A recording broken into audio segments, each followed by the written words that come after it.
So what I wanted to do in this video is I wanted to talk about the start of the downswing. One of the biggest problems with amateur golfers is sort of starting the downswing and sort of hitting from the top. Now, you'll kind of relate to this if you're the kind of golfer who sort of notices maybe you end up leaning back too much on the golf ball, or you have a problem with steepness. Now, recently, I've been out and played with a couple of students that I work with, and these were golfers that both had problems with the start to the downswing, had different problems. So Ian's the kind of golfer who has a tendency more to hang back, and Lynn had more of a tendency of getting a little bit steep, but theoretically fell under the same umbrella of hitting from the top. And the way we rectified this problem was, well, by working on one thing in particular. But also in this video, what I'm going to do is not only show you how to sort of stop hitting from the top, I'm also going to show you how you really want to be sequencing your downswing so you can get much better results each and every time. What we want to try and do is we want to try and get a feeling of good momentum. Okay, so in golf we have something kind of, or in sport in general, we have something known as angular momentum. So for a moment, if you imagine I was going to throw a ball down the range, I'd sort of do something like this.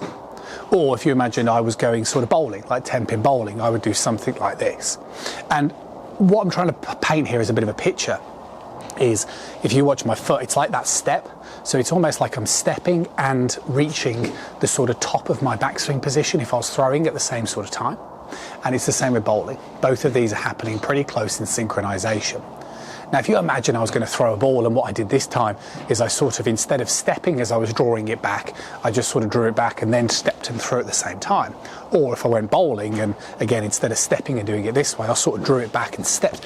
You can always see people that move that way, and it looks a little awkward and a little clumsy, and that's what's happening. So if you're somebody who's hitting from the top, this basically means that you're sort of swinging back, you're getting everything on the trail side, and you're either staying there or you're moving everything together, and we don't want to do that. So the first thing you want to practice is a step drill. Now, the way I do this with my students is I do it very realistically.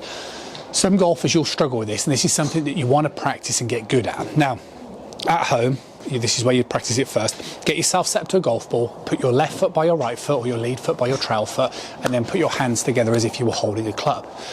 Get rid of your lead hand, and then just practice for a moment with your trail hand, just sort of winding it to the top of your backswing, and just get used to a nice rotation with your feet together. Now, once you can do that for a little bit, then I want you to practice stepping simultaneously. Boom. Okay? Like so. Now, when you're doing the step, there's a couple of things you want to do. Similar to what I just said about the momentum gainer, you want to get to the capacity and you want to step at the same time. But what we also want to do is we want to make sure, see the way I'm really moving like to the left. So I'm not just doing this. Yeah, see the way I'm actually allowing a decent amount of my weight pressure. So by the time I step, it's 50-50. 50 on my toe, 50 towards my heel. Boom, like that. Boom, okay? Boom.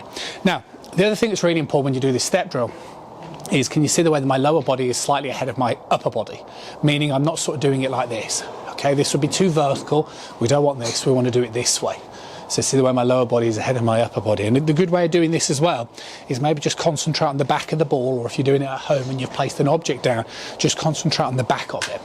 Now, once you can do that, then you can do it with a club, you know, out in the garden, and just do this sort of feeling. Okay, now you'd work on that. Now, what I want to do is explain what happens in the golf swing sequence.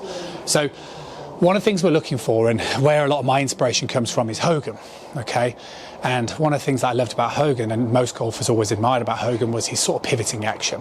And Hogan was somebody who demonstrated like a recentering motion, and this basically means that if I take my setup position, the club kind of travels back a couple of feet. Okay, so it kind of travels back a couple of feet, and what should happen in that couple of feet is we very quickly shift our weight pressure towards into our trail side. So by the time, if I sort of start here and let's say 60% on my lead foot, by the time I take the club back here, it shifts very quickly more predominantly in towards my trail side. So it's almost like my pelvis just shifts a little bit to the right in the early backswing. But I don't stay there as I swing up. What now starts to happen is my pelvis will move a couple of inches towards my lead side, similar to what you practice with the step. Now, as I'm doing that, similar to what I said before, can you see the way that my upper body is ahead of my lower body, so it produces this nice tilted action. Okay, so again, I'm not doing this, I'm doing it this way. Okay, and that's the big feeling that I work on with a lot of students to do. This is one of the things that like Hogan would really sort of talk about in particular as well. is the importance of this sort of rotational motion. So if you are somebody who is fundamentally struggling with the start to downswing, the most likelihood is that you're lacking a sequence, okay, which is why the step drill is so valuable, but also you're just getting your angles wrong, which is again the other reason why the step drill is so valuable.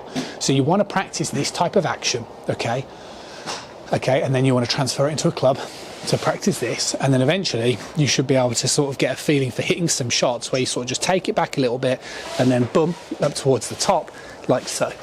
And then once you can get a feeling for that, it's all about what you're then doing to start the downswing. Okay, so you can kind of imagine what we've now done by sort of practicing that sort of stepping sequence is we've established that sort of, you know, throwing a ball, we do that. Bowling, we do that. Whatever it might be, tennis, we do this. So we've got that anticipation and that part. Now what we need to do is get into that habit of throwing and releasing, or if you like, hitting when it comes to the golf swing. And one of the most fantastic visuals of the golf swing from Hogan's book is when he has that little bit of sort of elastic string drawn to the club and through his belt line, and he sort of demonstrates this beautiful sort of rotation towards the target whilst maintaining good width with the hands and arms. I've done this drill a couple of times recently, but the feedback on it has been really good for you guys, and although obviously a lot of inspiration comes from Hogan's sort of idea with this, this is how I like to kind of portray it to a lot of my students. Now, what you need to do is this piece of string is obviously living as a replacement to my left arm. So if I sort of hold onto the club now, just right hand only, it just gives you guys a real good picture for what we're looking for. So I've taken the club back here, and then as I sort of swing up to the top, I've worked on this recentering motion. Now, the feeling that I really want us to have, and this is why I wanted to work on this visual, is you can see as I start this downswing now, you can see the way that I move my belt buckle and I move my chest towards the target. But as I'm doing this, I'm allowing my trail hand to come down to the side of me. But what I'm doing, and the reason I'm using this piece of string, is because you see the way my trail palm is really pushing the club out in front of me. So I end up emulating a really similar position to Hogan, and this is what I love, because you can see my head is looking at the back of the ball, my pelvis is shifting towards that lead side, so I'm really in a position from here to just keep turning through and just allow that club to go through, like so. So the way you're going to kind of get that sort of feeling, obviously without that piece of string, and what I want you to work on next is just do like a little bit of like a pump drill, okay? So the way you want to sort of practice it is we've done the step, so we're here. Now from here, what you want to do is you want to feel like your trail palm is pushing the club out away from you, like so, as I then turn my body through, okay, like so. And that's going to give you into this fantastic looking delivery position. And you want to do it that way because lots of golfers will just sort of think, oh, okay, once I've done that step, all I've got to do is just pull my arms in like so. It's not that same. You've got to feel like you're pushing, getting that palm, pushing a pressure that way as you turn.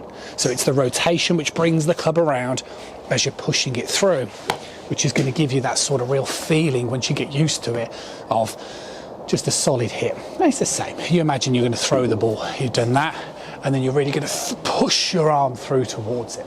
If you kind of went bowling, you'd step back and then you're going to really guide your arm down towards that sort of direction.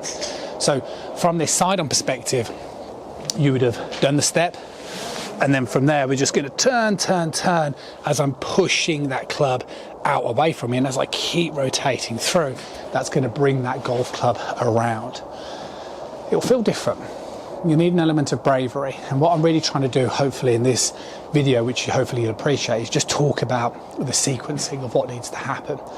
But with a lot of golfers that I've met recently, getting this sort of feeling of applying width and keeping that palm pushing against that lead thumb as you rotate through the ball just really changes that sort of feeling of delivery, and it will just bring much better results. But to stop sort of hitting from the top, the big thing that you really want to be working on is that recentering motion. And then once you've got here, you just then want to learn to turn towards the target, and then you can get that sort of feeling of applying that pressure to the club as you deliver it through, and it will give you really good results. See you soon.